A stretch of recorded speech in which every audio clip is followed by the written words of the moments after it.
Hello student, welcome to our college, and this is not a particular channel we are going to launch there, but it is the part of our duty to correspond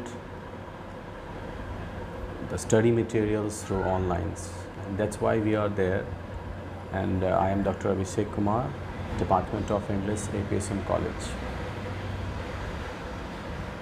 The topic today we have selected to discuss over the virtual platform, that is Shakespearen Sonnets. So I am not going to advertise there that do subscribe my channel and all that, because it is not a part of that things, but it is our efforts to disseminate the language and the literature through these platforms, and that's why. So without delay, we directly come to the points we have, that is Shakespearen Sonnets. The Shakespearen Sonnet, if we just analyze the terms, that Shakespearen Sonnets, there is two different terms we can say. The first terms we have the Shakespeare, Shakespearians to Shakespeare, and the second one is sonnet. First of all, we would discuss first about the William Shakespeare's. We all know that who is William Shakespeare, because as you have been is in the way of graduating, and previously in your previous classes you must read about William Shakespeare, but a little bit I would like to throw some lights over there about his life, about his careers, about his some important works, about his remarkable works of generally we quote some lines in our daily conversations. So the important thing is that the first thing is that William Shakespeare was born in 1564, that is in England, Stratford upon Avon. This was the play where William Shakespeare was born, and he has started his career in London. But before he has started his career, at the very teen age, not you can't say that it was the complete teenage, but at the very age, the starting of the age, he married Anna Hathaway, who was 5 years older than William Shakespeare. William Shakespeare is one of the greatest name in English literatures. As far as his academic qualification is concerned, that he has not been graduated, he has not having a degree of universities, but a little bit the critics has idea about his study, about his academic details, that he was something like by 8th standard in the middle school. It was the grammar, it was a Latin grammar school, it was where he a little bit acquired the formal educations of his life.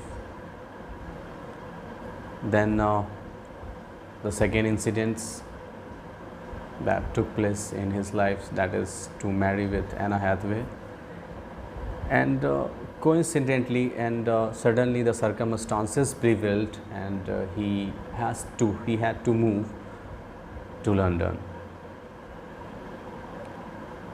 If we just have a look over the lifestyles or the life he went under, it was a very you can say that it was very hard times he went through before he settled himself as a dramatist in England. He had to serve playing a different kind of roles, not as a role as actors, but as you can say that sometimes as a sportsman, a spotlights man, sometimes curtain drapers. So because on that times the theater was on his peak, and it was here he just wanted to be settled there, and finally he settled himself, and Queen Elizabeth made him her patronage, and in the age of Elizabeth he flourished his artistic capabilities and his dexterous flourished in the age of Elizabeth. She provided a great strength, and as she made him her patronage, that's why William Shakespeare received much favor from the royal family, from the royal court, and all that. So this is a little bit information about the William Shakespeare. There are so many things there about William Shakespeare, and if we discuss over this, I think it will took a long time and still it will be very hard to sum up his artistic qualities, his lifestyles, his life, and all the associate things which simply associated with him. So in the second things, as in the beginning of the lectures, I have already told you that there is two terms. The first is Shakespeare's that we have recently discussed there, and the second one is the sonnet. So the first questions that simply comes in our minds that what is sonnet? The sonnet in the sense,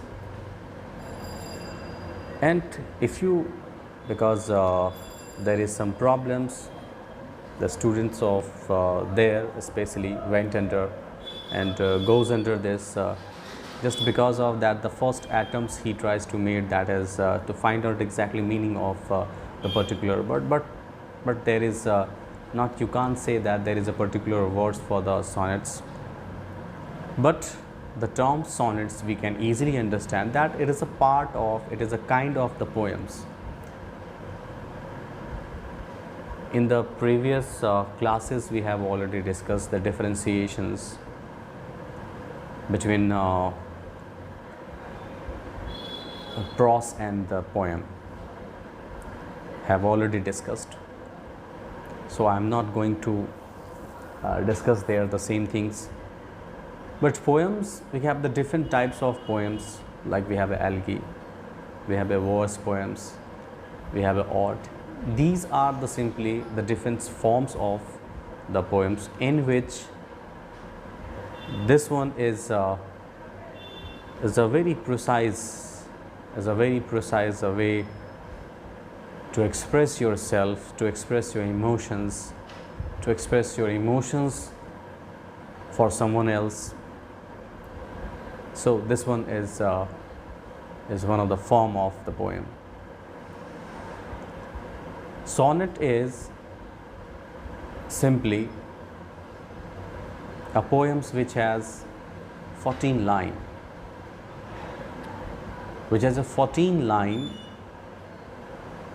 or you can say that a poem consists of 14 line, it's called sonnets. So wherever you will see a poems which has 14 line, that you can easily understand that you can term it as a sonnet. But it is not enough that you just go through this and you will find that the 14 line, because in the sonnets there are its different types.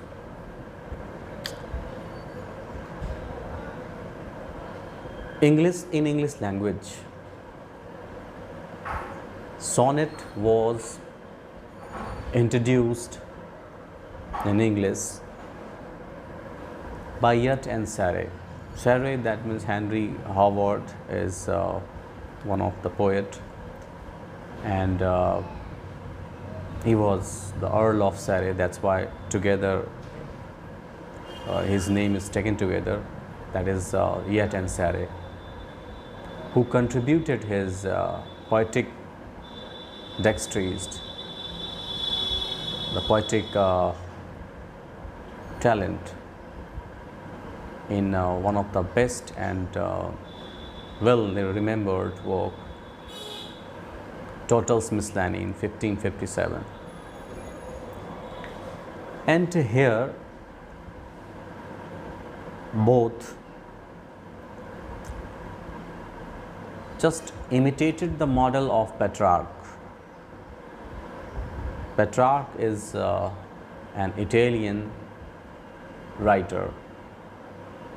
Italian writers who wrote his sonnet simply for his ideal woman, Laura. It was name of her ideal woman, and for her Petrarch's written sonnet.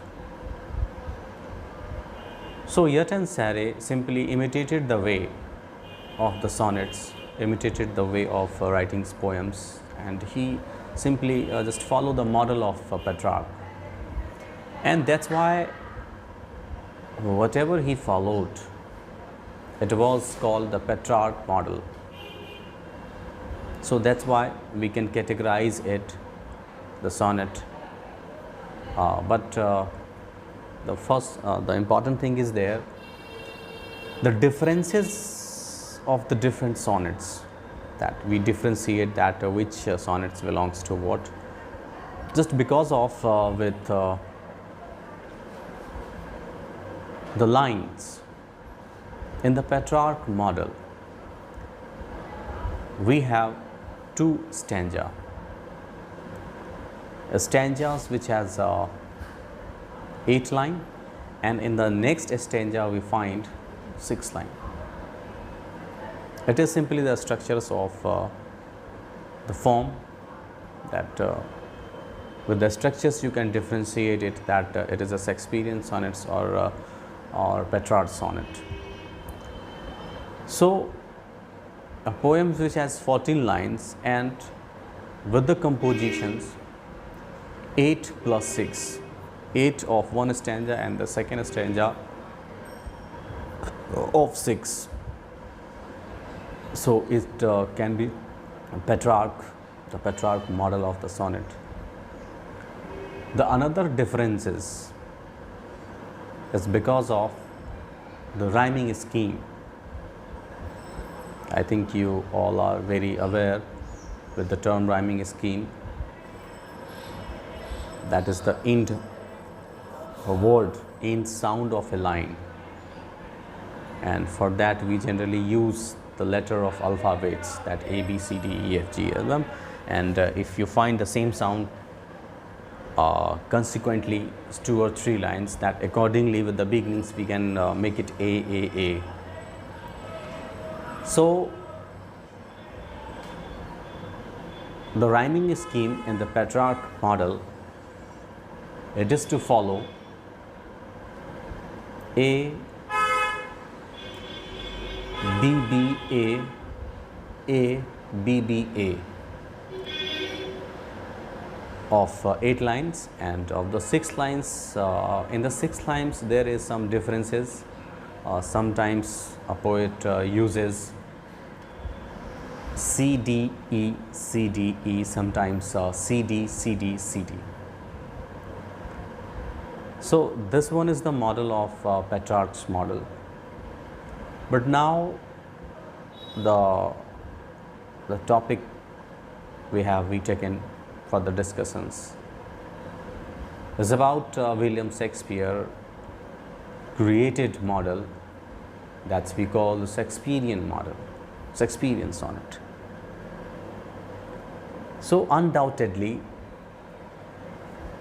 this sonnets has also 14 line, because as it is a sonnet that you can just experiment it with the different things, but you can't experiment with the total composite line,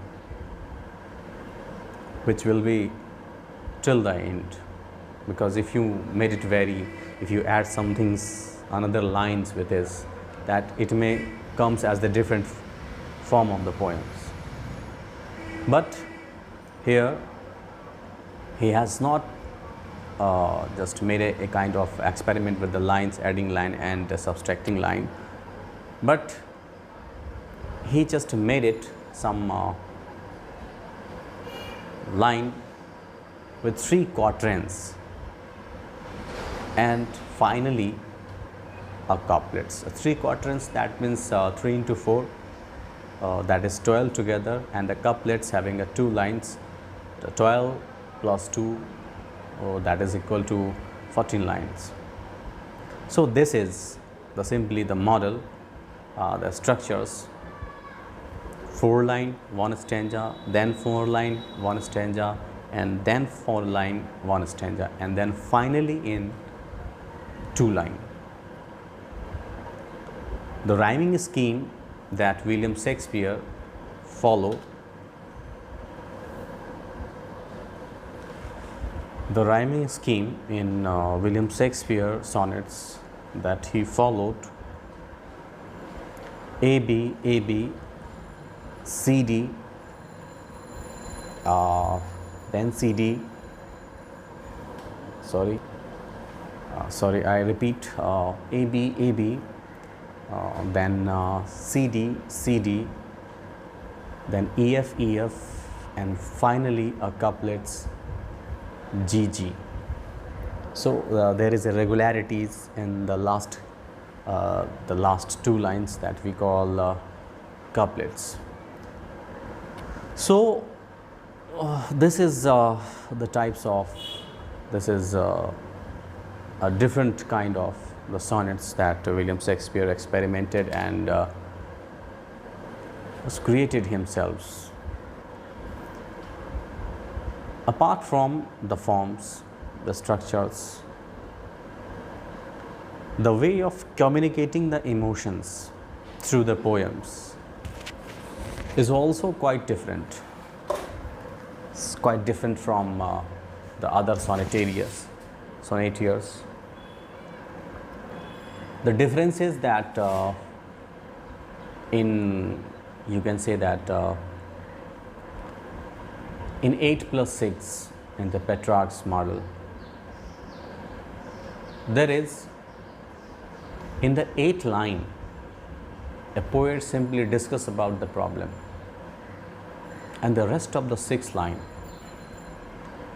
the poet discusses the solutions. He talks about the solutions that if a poet try to just expresses what he simply feeling, what is simply having emotions for the particular things, that the emotions that he just going through, that is simply consisted in the 8 lines, and what he actually had to do, that expresses in the next 6 line.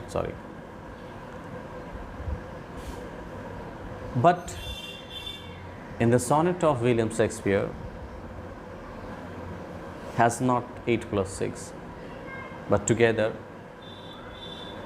4 4 4 and then last couplet. So primarily in the first stanza he discusses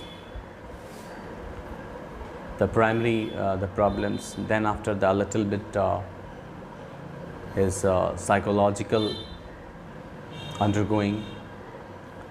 The third is almost the rich, the level, and you can say that approaching the solutions. And in the final line,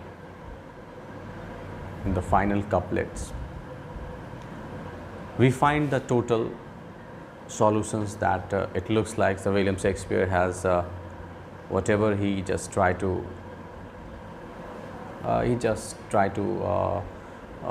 expresses with the medium of poem. He clearly just expressed it. Now, about the William Shakespeare Sonnets, that the number, that how many he wrote the poem, how many wrote his sonnets. He wrote 154 sonnets. Total number of sonnets that he written, he had it written, that is 154, and it was the divisions of that sonnets. Some of the sonnets is dedicated to his friends. Some of the sonnets it looks like written and expresses his sorrow for his kids. And finally, to the Dark Lady. Somewhere, some of the critics has mentioned about the Dark Lady, and he tried to guess that the relationship that William Shakespeare with his that easily we can say that his marital affair is not going good, and that's why a kind of the distractions we perceived when he just dedicates his lines to the Dark Lady. And some of the sonnets simply dedicated and written to his friends also. So many critical ideas about it, but I think today this is enough for our classes. In the next video, we will try to make it all clear. So, thank you so much.